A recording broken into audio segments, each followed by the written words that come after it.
Podcast, where truth moves faster than a Holstein calf. No waiting on some pretty page. We're charting new ground in the digital age. From genomic codes to row-wide facts, we cut through the noise, no holding back. Not your daddy's dairy news tonight. We're sparking debates with every insight. The ring's not where the real fight's at. It's in the data, in the channel chat. From pasture to processor to your morning cup, we're raising the stakes. Try and get ahead of herd. Yeah! Where the future's more than just a word. Ahead of herd. Come on! The Bullvine's calling, let your voice be heard. Welcome back to the Bullvine Podcast, where we cut through the dairy industry noise to get you the insights that actually matter for your operation. And today, we're diving deep into a feature piece. It's called Precision Transition, the new economics of ketosis management. And honestly, looking at the research pile we have for this one, this isn't just a gentle nudge to tweak a protocol. No, we're done. This is going to ruffle some serious feathers. We are taking a hard look at that sacred cow of fresh cow protocols, the 1.2 BHB cut point. Yeah, ruffle feathers is probably putting it mildly. You know, for years, for decades really, the golden rule in that fresh pen has been so simple. It's automatic. It's total muscle memory for most of us producers. You see a fresh cow, you prick her ear, the meter says 1.2 or higher, and bam, you reach for the drench gun. She gets the propylene glycol. Every time. Yeah. It's just, it's what you do. And now you're telling me that this article and the data behind it is suggesting we just stop. That we rethink it, yeah. Because to me, honestly, that sounds like a recipe for a complete train wreck. It sounds totally counterintuitive, right? It feels like walking a tightrope without a net. But here's the thing. The data is suggesting that the blanket rule, that treat everyone over 1.2 rule, is actually costing you more money than the propylene glycol itself. More? How? We aren't saying ignore ketosis. We are not saying it isn't real. What we're saying is that treating every single cow that hits that number is outdated, it's expensive, Okay. and it is potentially harming your operations efficiency. Harming efficiency. Now, that's the part I'm struggling with. I thought treating them was saving money. I thought we were catching them before they crash. Right. The whole point of the fresh cow protocol is prevention, isn't it? You know, we catch the smoke before the fire. That is the hook. That is the assumption we all operate on. But when you actually run the numbers, Okay. and I mean really dig into the economic modeling, in a standard 500 cow Holstein freestall, sticking to that old blanket rule is likely leaking anywhere from $25,000 to $35,000 a year. Oh, wait, hold on. 25 to 35 grand. Just from following the standard protocol, the one everybody recommends. Just from that one decision point. That's the price of a decent used pickup truck. That's a whole lot of semen. It's real money. And it's from the leak. That is what we need to unpack today. Because the latest data says we are systematically overdosing healthy cows and, ironically, potentially undermanaging the sick ones because we're too busy chasing numbers. So we're focused on the wrong thing. Exactly. The controversy here is that the number 1.2 isn't a diagnosis, it's just a risk marker. And treating a risk marker like a confirmed disease is where the money starts disappearing. Okay, that is a bold claim. Leaking 30 grand is enough to get my attention, and I'm sure everyone listening just turned the volume up. It should. So let's get into it. Walk me through this. How in the world do we get to that number? Well, let's start with the morning routine. You know it well. Paint the picture for me. What does that look like on your place? Oh, absolutely. It's, 5:1 a.m.? Coffee is still hot in the travel mug. You're in the fresh pen. Right. You've got your lockups full. You go down the line with that ketone meter. You prick the ear.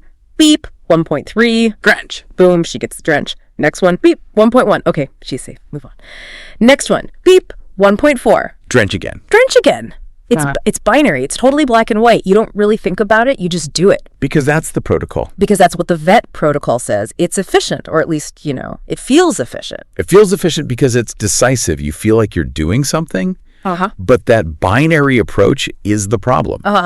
Let's look at the economic reality of what a case of subclinical ketosis, or SCK, actually costs. Right. Because it's not just the $5 for the glycol or the labor to drench her. Right. It's the lost milk, the breeding issues down the road. It's all the invisible stuff. Correct.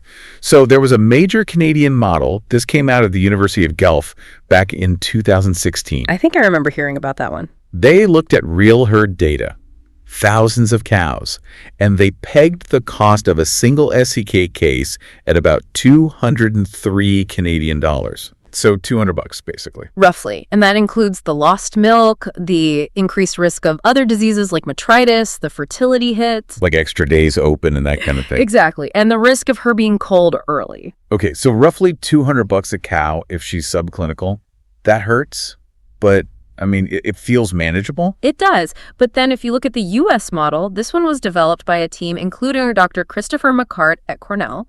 A big name in this space. A very big name. Their model for early lactation hyperketonemia, which is just the fancy term for high BHB in the first couple weeks. Right. They put the cost at around $289 per case. Wow. Okay, so almost $300. Yeah. Why is the U.S. number so much higher? Is that just the currency exchange, or are they counting something the Canadians missed? It's not just exchange rates. The U.S. model, it explicitly includes the downstream costs of metritis and displaced abomasum DAs. So they're connecting the dots. Exactly. They factor in the probability that a cow with high ketones is way more likely to end up with a twisted stomach or a uterine infection. So, yeah, whether you use the Canadian math or the American math, you are looking at a massive cost per case. A huge cost. Now, do the prevalence math with me. Okay, I've got my mental calculator out. Go ahead.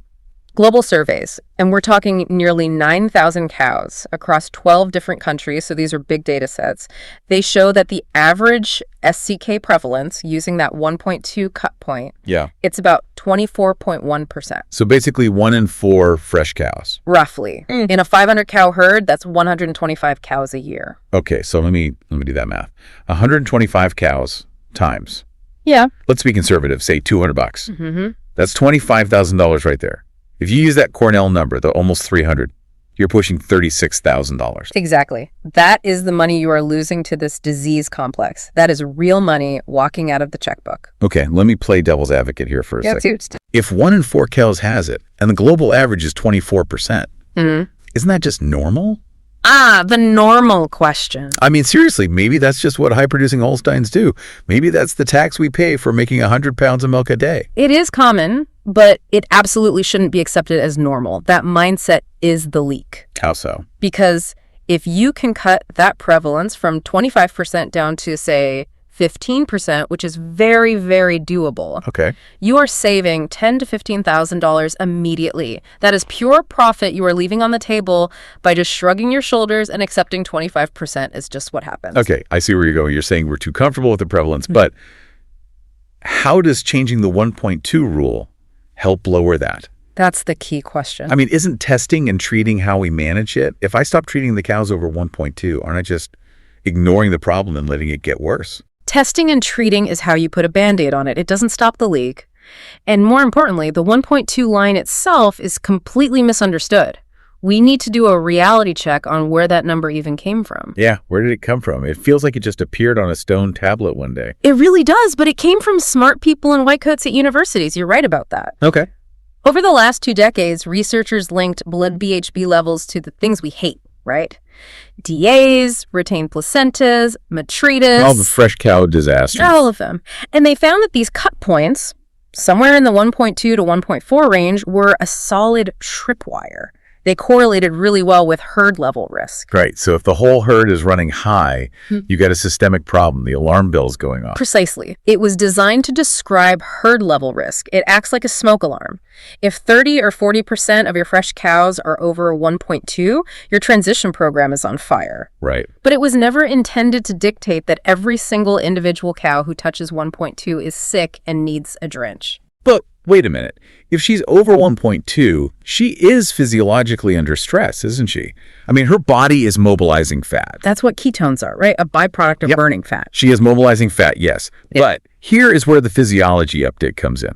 The 2024 reviews and these multi-omics papers where they look at every single metabolite in the blood. Wow, okay. They show that truly, clinically, ketotic cows have a distinct fingerprint.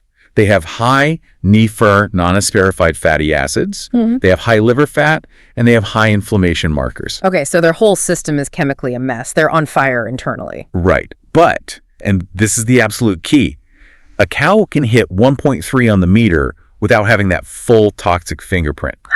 The number 1.2 means something completely different depending on the cow's context. Context. Okay, that's a word consultants love to use. Give me a real-world example. What do you mean by context? Because when I'm in the barn at 5 a.m., a number is a number. Let's play a game then. I'm going to give you 2 cows. We'll call it the tale of 2 cows. All right, hit me. I'm ready. Both of them this morning read exactly 1.3 mmol on your meter. You have the drench gun in your hand. You tell me if you treat them. Okay, 1.3. Got it. Cow A. She is day 5 in milk, 4th lactation. Oof. Okay, red flag number 1, the old ones. She calved heavy. Let's say she was a body condition score of 3.75 or even a 4.0. Ugh, a fat cow. Red flag number 2. And she has a history. She had a DA in her last lactation. Okay, that's 3 strikes. You look at her. Her rumen looks flat, kind of empty. She's hanging back at the bunk while the fresh feed is being dropped. The meter says 1.3. What do you do? Oh, she gets the drench. Immediately. No question. Honestly, I might be calling the vet too. She looks like a walking disaster. Tell me why. What specifically worries you? Because day 5 is the danger zone. That's when everything goes wrong. She's old, she's fat, which means she's just melting that fat off rapidly because she has no appetite and she's not eating. That 1.3 is just the start. It's the tip of the iceberg. Exactly. She's going to be the 3.0 or higher by tomorrow if I don't do something. She's crashing. And that number is my first warning sign. Bingo. You nailed it. For cow A, that 1.3 is just the smoke. Beneath the surface, she likely has fatty liver, oxidative stress, the whole 9 yards. She's spiraling. Yeah. Immediate intervention is absolutely the right call. You save that cow. Okay, so the rule works for her. I'm with you so far. What's cow B? Cow B, she's day 15 in milk. Okay, so she's past that initial danger zone. Right. Second lactation. She calved at a perfect BCS, maybe a 3.0 or a 3.25. Clean history, no issues last year. It's like a good cow. You look at her, and she is aggressively eating. She's pushing other cows out of the way to get to the fresh feed. She is milking 95 pounds, and her components are sky-high lots of butterfat. She sounds like a moneymaker. The cow I want a whole herd of. But the meter says 1.3. The protocol says drench. What do you do? Ooh. Yeah, strictly speaking, the binder on the wall says I'm supposed to drench her. Yep. But my gut, my eyes, everything about being a cowman tells me she's fine. She's just working hard. Your gut is right. She is what the researchers call a high-output adapter. A high-output adapter. I like that. That 1.3 isn't a sign of sickness. It's just metabolic dust. She's driving a Ferrari engine. She is processing a massive amount of energy to make that 95 pounds of milk. The ketones are just a byproduct of high performance, not a sign of system failure. So if I grab her, wrestle her into the headlock, and force a drench down her. You're wasting your time, you're wasting money on the glycol, and you're disrupting a cow that is busy eating and making you milk. You are literally fixing a cow that isn't broken. And stressing her out for no reason. For no reason at all. So that's the leak you're talking about. The labor, the stress of locking her up, the cost of the product, and the fact that I'm spending 5 minutes on her when I should be spending 10 minutes on cow A. Exactly. You hit it. Treating cow B is a waste of resources. Treating cow A is a rescue mission. But the 1.2 blanket rule treats them exactly the same. That's a massive distinction. Yeah. But is there actual data to back up that cow B is fine? Because I can hear some people listening right now saying, better safe than sorry. Of course. You know, what if cow B is just about to crash and I miss it? There is data, and some of it is pretty surprising, actually. There was a big study out of Derry and Z in New Zealand. Okay, pasture-based, right? It was a pasture study, yeah. So we have to translate a bit for our team, our words, but the underlying physiology holds up. They followed nearly 1,000 cows.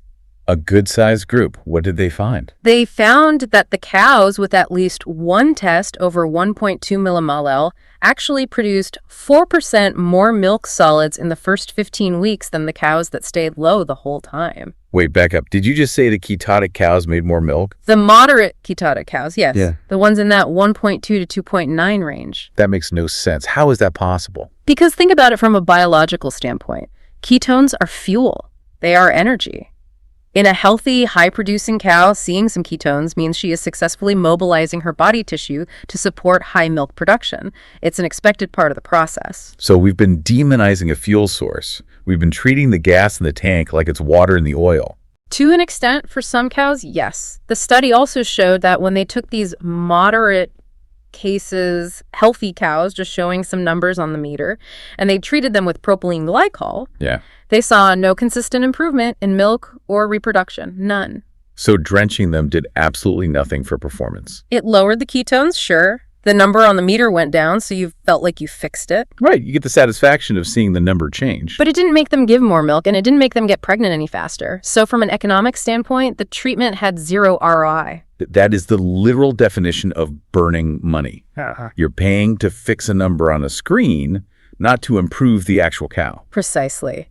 Ketones are signaling molecules, not just toxins. In a healthy eating cow, especially one past day, 10 moderate ketones often just mean she is working her tail off for you. Okay, so I'm sold on the concept. The biology makes sense. But practically speaking, I can't have my herdsman doing a full physical exam and checking a history chart on every single fresh cow at 5 a.m. Of course not. We need a system. Protocol drift is a real thing. How do we make this actionable without needing a PhD in every pen? It comes down to two main things: timing and creating risk lists. Let's talk about what we can call the new playbook. All right, lay it out for me. How do we rewrite the protocol so it's simple enough to follow? First, the timing pivot. You mentioned day 5 versus day 15 earlier. That is absolutely crucial. Let's define days 3 through 9 as the danger zone. Yeah, that tracks with what I see. That's when the DAs happen. That's when the metritis hits. That's when the cows just look sad. Right. Most of the fatty liver and DAs get their start in that first week. So a 1.2 or 1.4 reading in that day 3 to 9 window is serious. You should react to that. Okay. But once you cross day 10, the risk drops off a cliff. A mild elevation, say 1.2 to 1.7 legend in a healthy-looking cow at day 12 is often just noise. Okay, so the rule is tighten the screws and be more aggressive in the first week, but then relax a bit in the second week. Exactly. Focus your energy and your resources where the fire is most likely to start. Makes sense. What's the second part? The second part is building a risk list. You asked how to do this without a supercomputer. It's actually pretty simple.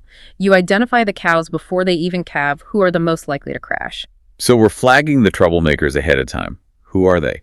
Who makes the list? The criteria are very straightforward. Number 1, third lactation or older. The grandmas. Always the grandmas. Exactly. Number 2, a BCS greater than 3.75 at calving. The fat cows are metabolic time bombs. Always. They have no appetite and way too much fat to burn. It's a bad combination. And number 3, a history of DA or clinical ketosis. If she had it last time, she's got a much higher chance of having it again. Okay, so I've got my watch list. Old, fat, or a history of trouble. I can pull that from my herd management software in about 5 minutes. Right. So here's the strategy. Watch these cows like hawks. Test them frequently, maybe every other day in that first week. Be aggressive with treatment. If one of these cows hits 1.2, you shoot. You treat. No questions asked. And everyone else? The heifers. The perfect-looking second lactation cows with a good BCS. That's your low-risk group. Test them once, maybe on day 7 or day 10, just as an audit for the whole herd. But you only treat them if they show clinical signs. If a heifer is eating, looks bright, and is milking well, put the drench gun down. That actually saves a tremendous amount of work. Because the heifers are always the hardest ones to lock up and treat anyway. Aren't they? They fight you, they jump, it's a complete rodeo. And they are the ones least likely to need it. We spend so much energy wrestling heifers who are just trying to eat solely because a number on a meter said 1.2. This brings up an interesting point about technology. Because a lot of farms, mine included, are putting rumination collars on everything. Yeah. Or we have robots testing milk. How does that fit into this new playbook? Great question. Is the robot going to replace the herdsman here? The rule should be tech is a spotter, not a shooter. I like that. A spotter, not a shooter. Explain what you mean. Take those rumination collars, SCR, Allflex, Cow Manager, whichever brand you have. The studies are very clear that they detect drops in rumination often a full 24 hours before clinical signs appear. Yeah, I've seen that. You'll see the graph tank a day before she actually looks sick. The collar knows before I do. Right. So don't let the robot or the collar decide the treatment. Let them generate the 2 checklist. Instead of bleeding every single cow, you only check the cows the collars have flagged for you. The tech says, hey, cow 405 dropped her rumination by 20% last night. You go find her. Then you use your eyes and maybe your meter to make an informed decision. So it filters the work. Instead of walking 100 fresh cows, I'm just checking the 10 that the system flagged, plus my pre-made high-risk list. Exactly. That could save hours every single morning. It makes you incredibly efficient. Yeah. And there's other tech coming too with MIR, that's mid-infrared spectroscopy. From the milk test. Right. Using your routine milk recording samples to predict hyperketonemia. The algorithms are getting better and better at predicting which cows are at risk based on their milk components. And what about genetics? I've heard rumblings about that. Can we just breed our way out of this problem? Slowly, yes. We are starting to see ketosis resilience as a selectable trait. It turns out some bloodlines are just genetically prone to high BHB and poor fertility. They're the fragile ones. Over time, you can absolutely breed away from that. That's the long game, for sure. Yeah. But let's talk about the root cause. Let's do it. Because if I'm being honest, even if I have a risk list, if I have 40% of my cows hitting 1.2, I'm still running around like a headless chicken. At some point, filtering doesn't matter if the whole herd is sick. 100%. If your prevalence is high, no amount of targeted treatment or fancy technology will save you. You can't drench your way out of a management problem. So if I want to stop drenching altogether, or at least get it down to a bare minimum, what do I do? How do I stop the fire from ever starting? You have to look at the transition period, the 60 days before she calves. The boring stuff. The profitable stuff. The single biggest lever you can pull is body condition score. We talked about the fat cows. You have to be religious about keeping calving cows between a 3.0 and a 3.5. A cow calving at 3.75 or 4.0 has a suppressed appetite. She physically cannot eat enough to support her milk, so she's forced to burn fat. It's just physics. We all know we shouldn't have fat, dry cows, but man, they can sneak up on you. What else is on that list? Stocking density. This is the one everyone hates hearing because it often involves concrete and capital investment. Yep. Your fresh pen and your close-up pen must be under 100% capacity, preferably closer to 80. 100%. Come on, be real. In the spring flush, when all the heifers calve at once, we're running 120, 130% easy. It gets tight. And that is exactly where your $35,000 is going. When you overcrowd the fresh pen, the shy cows, the heifers, the sick ones, they don't eat, they just stand and wait. And every hour they wait is an hour they are mobilizing fat and making ketones. And bunk space. Minimum 24 inches per cow, ideally 30. If they have to fight for a spot at the dinner table, the vulnerable ones always lose. Always. And finally, heat stress. Cooling your dry cows is probably the single highest ROI investment you can make on a dairy. If a cow is heat stressed when she's dry, she enters lactation with a damaged immune system and a lower drive to eat. So basically, if you treat them like queens before they calve, they won't need the drench after. That's pretty much it. Prevention is boring, but treatment is expensive. All right. We've covered a ton of ground here. We've busted the 1.2 myth. We've looked at the staggering cost of being normal, and we built a whole new playbook. Let's bring this home for everyone listening. Let's do it. A farmer is listening to this in the tractor right now, or driving to the feed store. What are the 3 concrete things they need to take away from this deep dive? Okay, let's break it down. Immediate, medium term, and long term. Start with this week. What can they do tomorrow? Immediate. Immediate, the audit. Tomorrow morning, go out and grab 10 to 12 clinically normal fresh cows. I'm talking cows between day 3 and day 14. Just a random sample of normal-looking cows, and test their BHB. Okay. And what am I looking for in those numbers? If 1 or 2 of them are high, so over 1.2, you're probably okay. That's in the mid-teens for prevalence. You're doing fine. But if 3 or more are high... So 30% or more of my sample group. Exactly. Then you have a greater than 20% prevalence problem. Your transition program is leaking, and you need to know that number. That's step 1. Okay, that's easy enough. The audit. Now, medium term. The next 3 to 6 months. Implement the risk list. Sit down with your vet and your team and literally rewrite the fresh cow protocol. Stop the treat everyone rule. Set up your software to automatically flag the high-risk cows for you old, fat history of DA. And then you tell the team, these are the cows we worry about. The others, we just watch. Precisely. Shift your labor and your focus to the cows that actually need it. And finally, long term. What's the 1 to 2 year plan? Fix the pen. You have to address the physical environment. Go out there with a tape measure. Check the bunk space. Count the stalls and count the cows. If your fresh pen is constantly at 115% stocking density, that is your $25,000 loss right there. Yeah. No amount of propylene glycol or fancy supplements fixes a lack of bunk space.